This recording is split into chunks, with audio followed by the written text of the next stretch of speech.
Tom Parker. He's the Policy Director for Counterterrorism and Human Rights at Amnesty International. Please welcome Tom.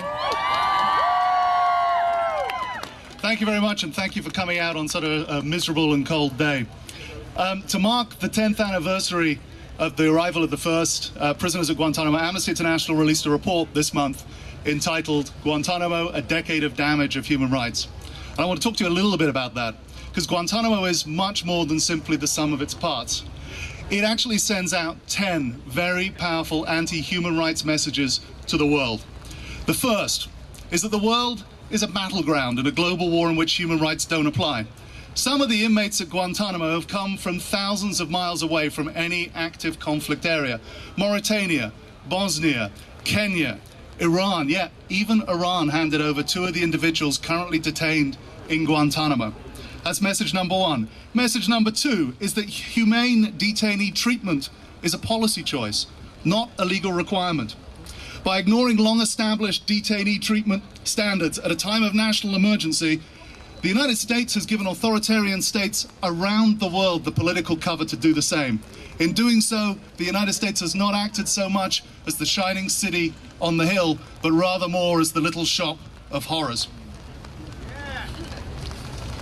Human rights message number 3, or anti-human rights message number 3. Even detentions found unlawful by courts can continue indefinitely. In 2010, a federal court judge in the United States ordered the release of Guantánamo detainee Mohamedou Ould Salahi, noting a habeas court may not permit a man to be held indefinitely on suspicion or because the government makes a prediction he may do something unlawful in the future. That was 2 years ago. At the time of the hearing, he'd already been imprisoned in Guantánamo for 8 years. He's still there today. Anti-human rights message number 4. The right to a fair trial depends on where you come from. In the immediate aftermath of the 9/11 attacks, the US government started to craft a counterterrorism approach that drew a clear distinction between US citizens and everybody else. That has been cemented by the passage of the National Defense Authorization Act, which treats foreigners differently from US persons. Equality before the law is the most fundamental principle of justice. Anti-human rights message number 5.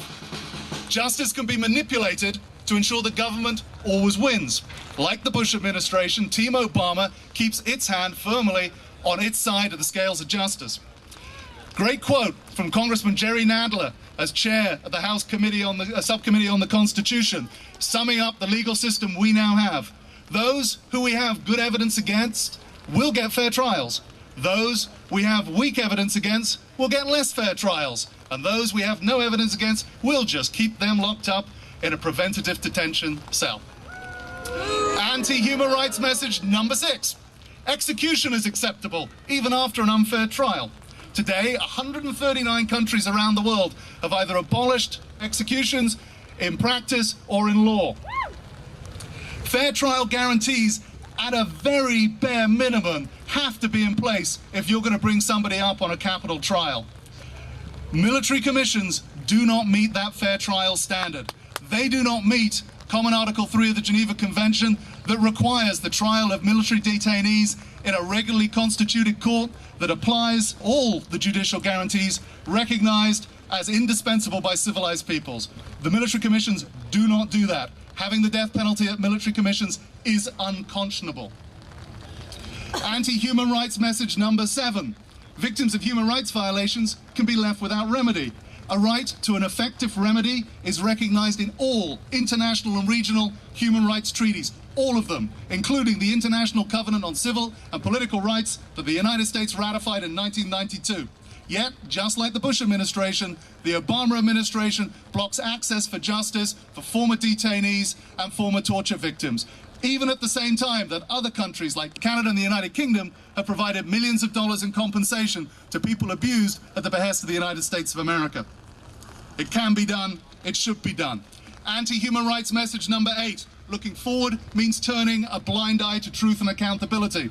In November, President Obama restated his belief that waterboarding is torture after aspirant Republican candidates in one of the endless debates came out on stage and said they would reinstate enhanced interrogation techniques. Well, torture is a serious domestic and international criminal offense. It is a war crime. To paraphrase Lindsey Graham, it is not knocking over the corner liquor store. This is a serious, serious business.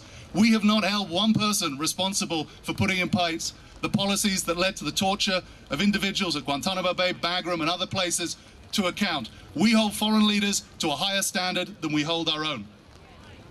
Anti-human rights message number 9. Request for human rights comes second. Respect for human rights comes second to local values. Cultural relativism has long been a convenient excuse for authoritarian regimes resisting the application of international human rights standards. The problem with citing local values as one's moral compass is that these are contested. Everybody disagrees about what they are. We have the law, let's follow it. Finally, number 10, anti-human rights message number 10. Double standards, not universal standards, apply. In 2003, President Bush issued a statement to mark United Nations International Day in support of the victims of torture. And he described in that freedom from torture as an inalienable human right.